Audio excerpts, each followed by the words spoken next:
Maintenant, on passe à la séquence image, si vous voulez bien. Et oui, c'est Marc Alaria qu'on l'on reçoit. Rebonjour. Bonjour. Alors, hier, on parlait effectivement de cette photo du jour. C'était notre photo du jour, ce Catalina qui s'est donc craché dans le lagon. Alors, vous n'êtes pas le premier explorateur, si je puis dire. J'ai envie de vous appeler explorateur. Non, j'ai rien découvert. Qui a découvert cet hydravion, puisqu'il a été découvert en 2013 par les équipes du GIFMAR, en septembre 2013. Et puis, il y avait déjà des points, il me semble bien, qui étaient déjà effectués, et vous avez juste décidé d'aller faire les premières vidéos et les premières images de ce Catalina. Ouais, voilà, c'est ça. Ouais, c'est une épave qui avait été retrouvée par deux entreprises. Hein. Il y avait une de Mayotte, la STMM. Le GIFMAR aussi avait participé. Et depuis, on n'avait plus rien. Il n'y avait pas de point public qui avait été, publication qui avait été donnée. Et puis, cette année, c'est arrivé à Mayotte. Je crois que c'est la STMM qui a récupéré les coordonnées GPS. C'est passé par le Nyamba Club et c'est arrivé jusqu'à moi. Et puis voilà, on a décidé d'aller plus reconnaître l'épave que la chercher. Et les points étaient parfaitement justes. En plus, c'était une merveille, quoi. Mais Isabelle, qu'est-ce qui s'est passé avec cet avion? Pourquoi cet avion se retrouve dans le lagon à un moment donné? Oui, c'est ce que j'allais expliquer. Alors nous sommes, comme je disais, en pleine Seconde Guerre mondiale en 1942. Il se trouve que la zone de l'océan Indien à l'époque était aux mains des Britanniques. Ouais. Donc ils contrôlaient le canal du Mozambique. Comment ça nous emmerdait ces Britanniques là, hein? Le canal du Mozambique, le Singapour, voilà, tout le Cap de Bonne-Espérance. Et il se trouve qu'il y a une guerre sous-marine qui fait rage et les sous-marins allemands détruisent tous les bateaux, les bâtiments de commerce des Américains. Et donc il leur fallait une base relais dans le coin. Et c'est Mayotte qui était choisie, notamment l'Est, donc Pamandzi, le lagon côté Est de Pamandzi qui a donc été choisi. Mayotte, on connaît Mayotte, la française, mais Mayotte, la britannique, est beaucoup moins connue. Et puis Mayotte a été conquis effectivement en juillet 1942 par les Britanniques. Et donc il y avait donc deux bases sur le lagon qui ont été mises en place. L'une à Pamandzi, il me semble. Les deux endroits, en fait, ils ont dispatché les bases en fonction du vent. Voilà, en fonction de l'état de la mer. Donc il y en a une au nord d'Aoudi et une au sud. Voilà, une côté légion, une côté mouillage. C'est ça. Et en fonction du vent et de l'état de la mer, ils choisissaient de décoller soit d'un côté, soit de l'autre. Donc Mayotte, île paradisiaque, mais aussi en plein cœur de la seconde guerre mondiale. Et puis un jour, ce jour de septembre 1942, où ce Catalina, cet hydravion de l'US Navy, mais qui appartenait aux Britanniques, veut décoller. Il est 4h19 à peu près du matin. Il y a une bonne, comment on dit, il fait beau, trop beau même. Et cet avion, donc cet hydravion, essaye donc de décoller. Les moteurs vont peut-être un peu trop doucement. Et là, 5 explosions retentissent et l'avion explose. Et donc se crache dans le lagon. Et puis il y a eu une commission d'enquête. Et la commission d'enquête dit qu'il y aurait eu une erreur de pilotage. Et puis cet hydravion s'est donc crashé dans l'océan Indien. Et donc les images que l'on voit, Marc, là, c'est cet avion-là. Alors on a vu tout à l'heure une image panoramique avec une espèce de reconstitution. On va y revenir après. Là, et donc là, juste pour expliquer aux téléspectateurs, là, ce que vous voyez, c'est en fait la partie arrière du fuselage. Donc on va dire la moitié arrière de l'avion, de la moitié jusqu'à l'aileron arrière. Les deux ailes en fait se sont disloquées du fuselage avant et sont à peu près en moyenne entre 100 et 150 mètres avant ce fuselage là. Okay. D'accord. Et le cockpit. Et le cockpit, voilà, le cockpit, vous voyez là, l'extrémité droite de cette photo, c'est coupé assez net. Je sais pas si on voit ici là de ce côté-là. C'est coupé assez net. Si tu peux revenir sur la photo, Winnie, s'il te plaît. Et merci. Et donc de là à ici, on a quand même 20 mètres de long. Du début à la fin, on a quand même 20 mètres de long. Là, la photo que j'ai faite, elle n'est pas faite en une fois. Il y a 26 clichés sur cette photo qui ont été reconstitués. Voilà, c'est ça, pas mal d'heures d'informatique qui ont été reconstituées après, recollées, on va dire. Ouais. Alors évidemment, il y a des erreurs de perspective, mais en fait, on voit parfaitement que l'épave est disloquée en 3 parties, comme ça avait été annoncé par les images bathymétriques du GIFMAR et de la SMTT à l'époque. C'est impressionnant. Et voilà. Donc on peut un petit peu rentrer à l'intérieur, mais ça vaut pas trop le coup, hein, on va dire comme ça. Mais voilà, on se rend bien compte que tout l'avant de l'appareil est manquant, donc toute la partie cockpit est manquant. Et la question se pose, où est-ce que ce cockpit? Alors soit il a complètement explosé, il se trouve avec les ailes en un tas de morceaux.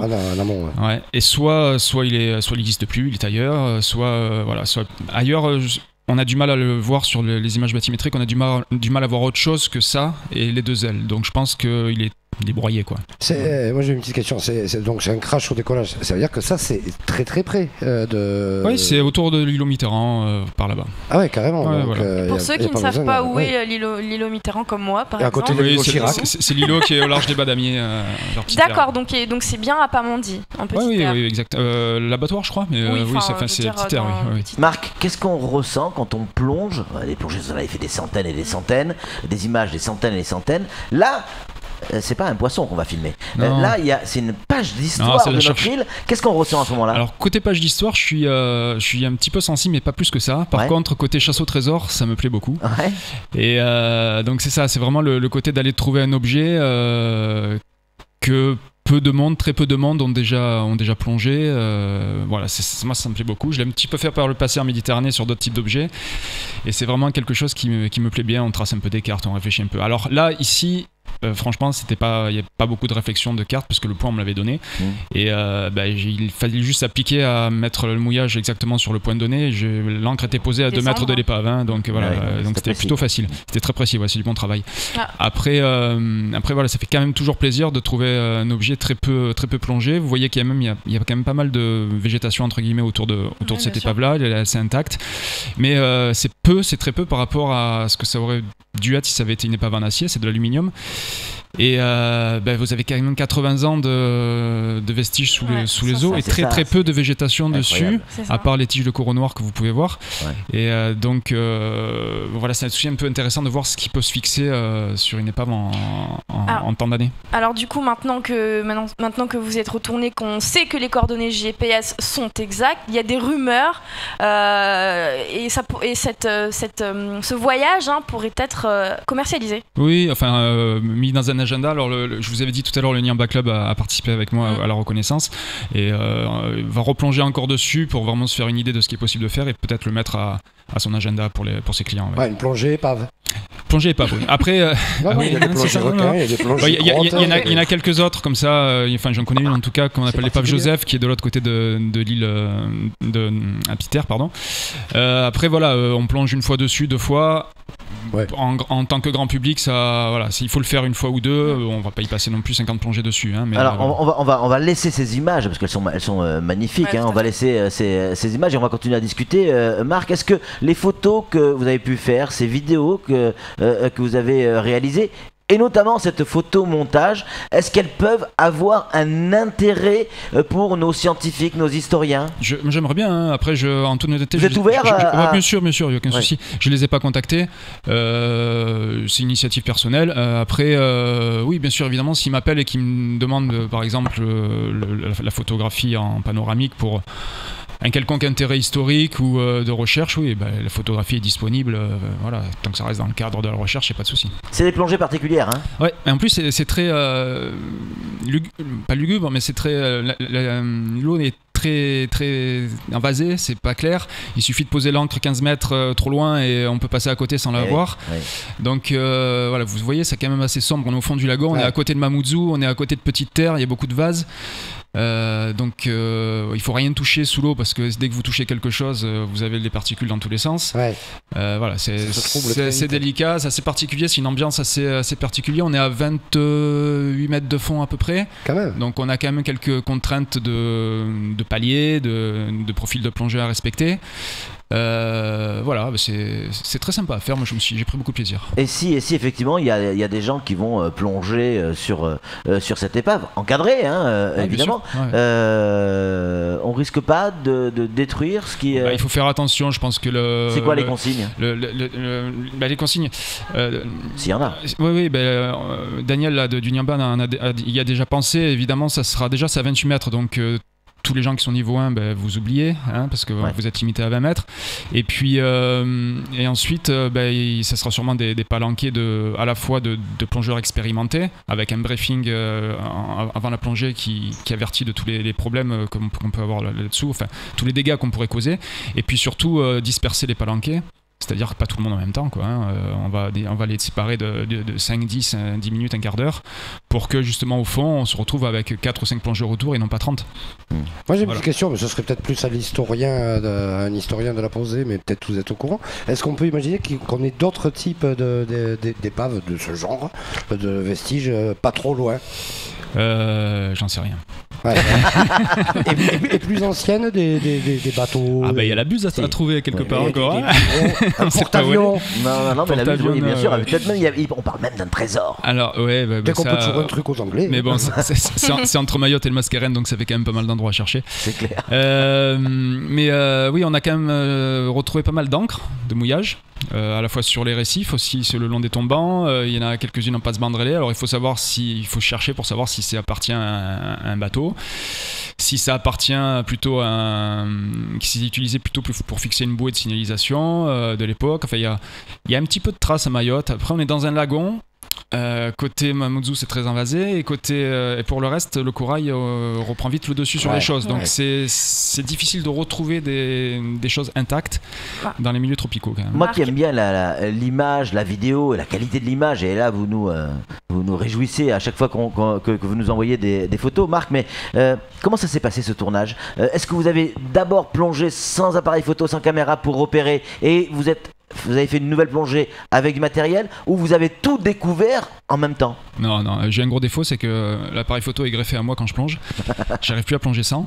Et en fait, j'étais assez sûr de moi, étant donné que le point me paraissait très correct. Il y avait un petit travail de conversion à faire au niveau des coordonnées qui étaient données, parce qu'elles ne correspondent pas à celles utilisées par nos appareils en général. Mais j'étais relativement sûr de moi, et puis donc j'ai pris l'appareil de toute manière. Donc ça veut dire que ces photos, c'est la première fois que vous le voyez. Celle-là avec le plongeur, c'était la 3e plongée, mais les vidéos, les vidéos que vous voyez, c'était sur la première plongée. Ouais. Et donc dans ces images vidéo, il y a une véritable histoire, parce qu'il y a l'émotion de la découverte en même temps. C'est ça. Quand on a quand même un petit palpitant quand on trouve un objet qu'on est allé chercher, qu'on tombe dessus, ça fait génial. Voilà, ça fait bien plaisir. Marc, vous savez, on est sur Quasi et on pose toujours des questions. Aïe. Pourquoi aïe? J'ai une question à vous poser en attendant que Winnie se prépare à la régie. Est-ce que maintenant vous savez prendre des photos des dauphins? Oula, c'est vieux cette histoire. Effectivement, oui, ça date d'il y a 8 ans. Si Winnie est prêt à la régie, on a un petit cadeau Jérôme, pour vous. Voilà, c'est parti, regardez. Qu'est-ce qui se passe? C'est quoi? C'est des dauphins. Des dauphins. Oui. Ouais. Et puis voilà, des dauphins donc qui sont dans un fond bleu. Ah, on n'a pas le son. Mais peut-être que vous pouvez le refaire. Non.